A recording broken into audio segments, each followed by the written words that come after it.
ইলিশ মাছ না থাকলে কি আর পয়লা বৈশাখ হবে না? আসলে আমরা যেহেতু মধ্যবিত্ত পরিবারের মানুষ, আমাদের আসলে ইলিশ মাছের দরকার হয় না। তাছাড়া ইলিশ মাছ যে পয়লা বৈশাখেই খেতে হবে এমন কোনো কথা নেই। এটা আসলে প্রচলিত হয়ে আসছে যুগ যুগ ধরে, তাই মানুষ কিন্তু এটা পালন করে। আমি আসলে সেভাবে পালন করলাম না। তবে আজকে আমাদের বাড়িতে যেহেতু ফ্রিজে একটুখানি গরুর মাংস ছিল, সেটাই আমি আজকে রান্নাবান্না করব, সবার সাথে খাওয়া দাওয়া করব। তো হ্যালো এভরিওয়ান, আসসালামু আলাইকুম। আশা করছি সকলেই আল্লাহর রহমতে অনেক ভালো আছেন। আমিও আলহামদুলিল্লাহ আমার পরিবার পরিজন নিয়ে ভালো আছি। সকালের নাস্তা সেরে আমি দুপুরের জন্য ফ্রিজে যেটুকু গরুর মাংস ছিল এটুকু আমি ভিজিয়ে রাখলাম, যাতে তাড়াতাড়ি একটু ছেড়ে যায়। আর এখানে 2টা আলু দিয়ে নিচ্ছি। আর যেহেতু আমাদের আলু ছাড়া একদমই চলে না, সব মাংস মাছের তরকারি যেটাই বলেন আলু তো দিতেই হবে। আর তাছাড়া বাচ্চাও খেতে পছন্দ করে, তো আমি এখানে আলুটা কেটে নিচ্ছিলাম। ইলিশ মাছ যে পয়লা বৈশাখের দিনই পান্তা ইলিশ খেতে হবে এমন কোনো কথাই নেই। আল্লাহ যেদিন রিজিকে রাখবে সেদিন আবার খাবো। এই তো কয়েকদিন আগেই খেয়েছিলাম, তাই আজকে আর খাচ্ছি না, যেহেতু ফ্রিজেও নেই আর নতুন করে কেনাও হয়নি। তো যাই হোক, আমি এখন পেঁয়াজগুলোকে ছুলে নিচ্ছিলাম।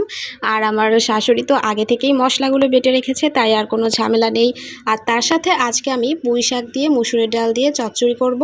তো এগুলো আমি ভালোভাবে পরিষ্কার করে ধুয়ে নিচ্ছিলাম। আমাদের এখানে তো সেই সকাল থেকেই অনুষ্ঠান শুরু হয়ে যায়, সকাল থেকে দুপুর 1টা পর্যন্ত হয়, আবার দেখা যায় যে বিকেল থেকেই শুরু হয়ে যায়। তো মানুষজন সবাই শাড়ি পরে নতুন জামা কাপড় পরে পয়লা বৈশাখ উদযাপন করার জন্য বেরিয়ে গেছে, কেউ বা শোভাযাত্রায় বের হয়েছে। তো আমরা তো মোটামুটি সেই ছোট থেকেই দেখে আসছি এগুলো। আর পয়লা বৈশাখের আগের দিনকে তো বলে চৈত্র সংক্রান্তি, ওই দিনও কিন্তু অনুষ্ঠান হয়। স্কুল কলেজের ছেলেমেয়েরাও কিন্তু ওই দিনে অনুষ্ঠানে যোগদান করে।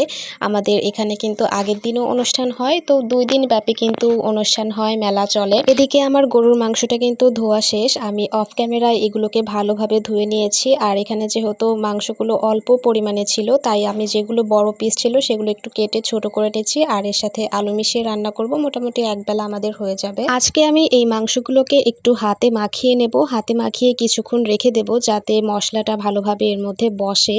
তো অনেকেই কিন্তু আমি দেখেছি এভাবে রান্না করতে, আমার মাও কিন্তু মাঝে মাঝে এভাবে রান্না করতো। তাই আমি এগুলোকে ভালোভাবে মশলা দিয়ে, পেঁয়াজ দিয়ে, তেল দিয়ে, সব কিছু মশলা দিয়ে আমি এখানে ভালোভাবে একটু মেখে নিচ্ছি। এরপর কিন্তু আমি রান্না করতে যাব। আর এর মধ্যে আমার শাশুড়ি এদিকে পুঁই শাকগুলোকে ভালোভাবে মাখিয়ে নিচ্ছে। আর উনি কিন্তু মসুরি ডাল দিয়ে চচ্চড়ি করবে, যার কারণে হাতে মাখিয়ে দিলে খেতে কিন্তু অসাধারণ হয়। আজকে আর গরুর মাংস রান্নার পুরো প্রসেসটা আপনাদের সাথে শেয়ার করলাম না, হালকা একটু দেখালাম ভিডিওতে। তো আমি এটা ভুনা ভুনা করে রান্না করেছি। তো এই যে দেখেন, এখন কিন্তু আমি খেতে বসবো। রান্নার কালারটা কিন্তু অসাধারণ হয়েছে। আপনাদের কাছে কেমন লাগছে দেখতে অবশ্যই কমেন্টে জানাবেন। ভিডিও শেষে আরও একটি কথা বলতে চাই, যারা আমার আজকের এই ভিডিওটি ইউটিউব চ্যানেল থেকে দেখে থাকছেন, আমার চ্যানেলে নতুন হয়ে থাকলে অবশ্যই চ্যানেলটি সাবস্ক্রাইব করে পাশে থাকবেন। আর যারা ফেসবুক পেজ থেকে দেখছেন অবশ্যই সাপোর্ট করে যাবেন। তো এই তো আমি আমার হাজব্যান্ডকে একটু বেড়ে দিচ্ছিলাম, তার সাথে আমিও কিন্তু এখন ভাত বেড়ে নিব। তো রান্নার কিন্তু দুপুরেই শেষ, তবে আমার খেতে খেতে একটু লেট হয়ে গিয়েছিল, যেহেতু বাচ্চাকে আগে খাইয়েছি, এরপরে কিন্তু আমি খেতে বসেছি। তো এই ছিল আমার আজকের পয়লা বৈশাখ উপলক্ষে আমার খাবার দাবারের আয়োজন, খুবই সাধারণভাবে ঘরোয়া পরিবেশে সিম্পল রান্নাবান্না। তো কেমন লাগলো ভিডিওটি অবশ্যই কমেন্টে জানাতে ভুলবেন না। আমার ঘরে যা কিছু ছিল আমি আজকে তা দিয়েই সবকিছু রান্নাবান্না করে সবার সাথে খেলাম এবং শেয়ার করলাম। আমার পরিবারের সবাই তো অনেক খুশি, অনেক মজা করে খেয়েছে। তো আজকে ভিডিওটি এখানেই শেষ করছি। দেখা হবে নতুন কোনো ভিডিওতে। সে পর্যন্ত সবাই ভালো থাকবেন, সুস্থ থাকবেন। আল্লাহ হাফেজ। আর সবাই আমার পেজটিতে একটু বেশি বেশি সাপোর্ট করবেন।